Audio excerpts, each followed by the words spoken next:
FamilySearch.org Records, Putting the Puzzle Together. I read this notice on FamilySearch. For over 2 decades, the FamilySearch catalog has been a valuable research tool. Today, it handles more than 5 million searches each week. This highly customized system has been running on outdated technology that must be replaced. With this information in mind, I started investigating how to find the records on FamilySearch and found there are multiple, at least 5 or 6 places, to look for records at the current time.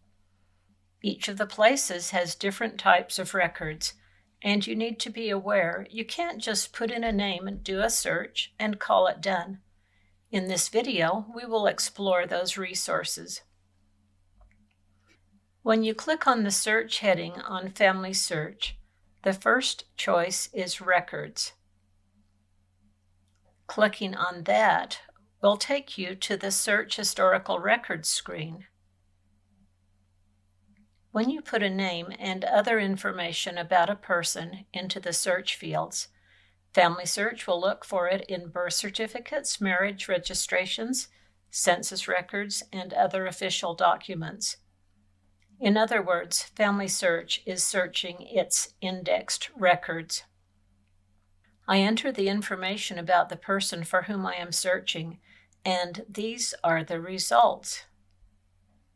Because I do know the names of his parents and the location of his birth, I can confirm the first 2 results as documents about this person.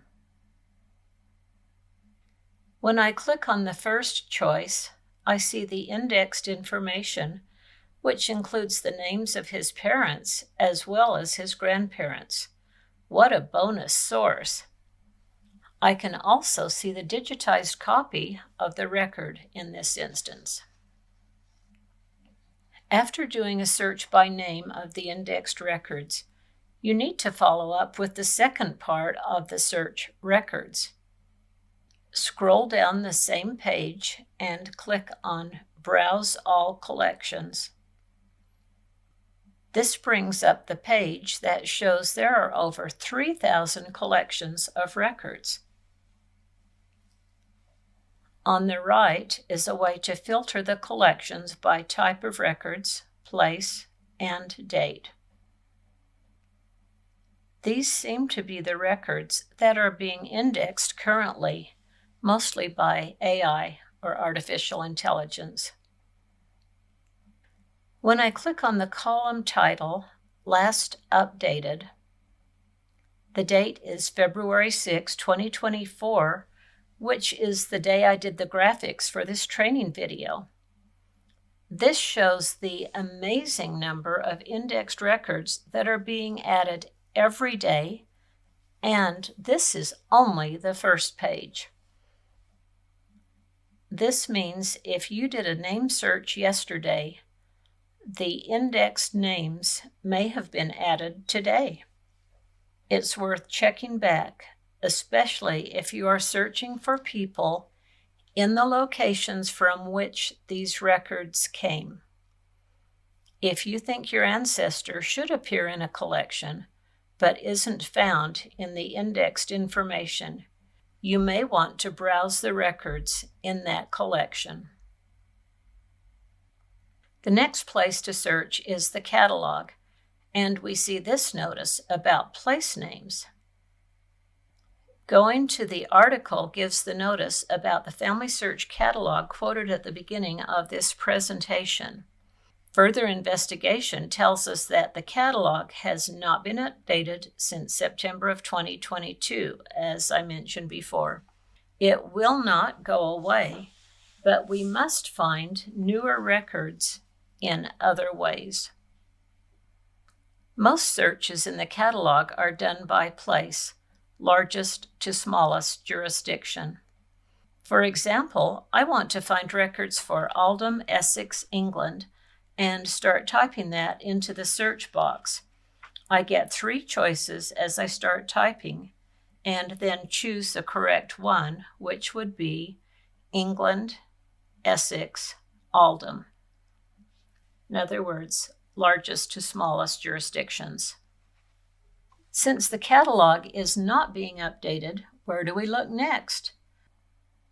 FamilySearch now has 2 catalogs, so let's try the new FamilySearch Library Catalog.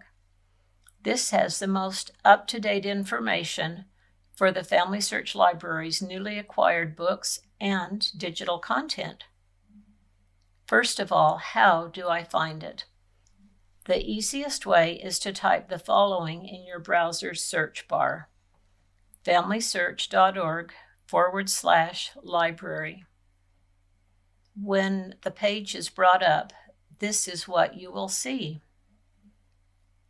There are many things to explore on this page, but to get to the new library catalog, click on Collection and we will see FamilySearch now has 2 catalogs: the library catalog, which is the new one, and the old FamilySearch catalog. The one with library in the name is the new catalog. So, which catalog do you choose? Here's a brief explanation. The FamilySearch catalog, or the old one, was frozen in September 2022 and therefore is not current or complete. The FamilySearch Library Catalog, the new one, is most up-to-date information for our physical and digital libraries and connections to other resources. You can see the URLs for each one. The old catalog, the notes we have say the place search is the most useful and popular search, allowing you to search for all records associated with a specific jurisdiction. The new library catalog has an elastic search engine, meaning it will search extra terms in case you have misspelled what you're looking for. Using the keyword search, you can search for a title, author, subject, call number, or film. The new library catalog also offers new features customized to the needs of guests, for example, Boolean searches, research lists, and saved searches. If you are looking for a book, the new library catalog is continually updated. The general catalog, as we know, has been static for more than a year. If you are looking for a microfilm or microfiche, use either catalog. There are some differences, but one advantage of the new library catalog is you can save your searches, thus creating a research log. Here are some examples of my saved searches and saved lists in the new library catalog. The next very important place to search is images. These are records that are not indexed and are not in either catalog. You must search here to see the billions of records that are being added constantly. This former version of the images landing page shows over 5 billion images and counting. This is the new page. I typed Maryland into the place search and chose Maryland, British Colonial America, and I got 120 results. I then modified my search to Maryland, United States. Note the results, 139,773 as of the date this video was made. Remember, these are not indexed, nor are they in the catalog. They are not in either catalog, for that matter. This is very gratifying, having these records for my husband and myself, as we spend a year digitizing many of these records at the Maryland State Archives in Annapolis. You can filter these by counties, record types, and dates. You get to search through these digital images. But if you ignore this resource or fail to teach our guests about it, you may miss the very records that will have information you need. Note that these billions of records are pouring into FamilySearch from around the world and are added constantly. The last category is books. Click on Search Books. Then you have this search page. Searching here will return information on more than 500,000 books. This may be the same or similar as using the New Library Catalog to search for books, but both of them are useful. Best wishes putting together this jigsaw puzzle of family history resources. The resources on FamilySearch are a miracle for our use. We need to remember to search these different places to take advantage of all FamilySearch has to offer. We just need to learn how to find them. Thanks for watching.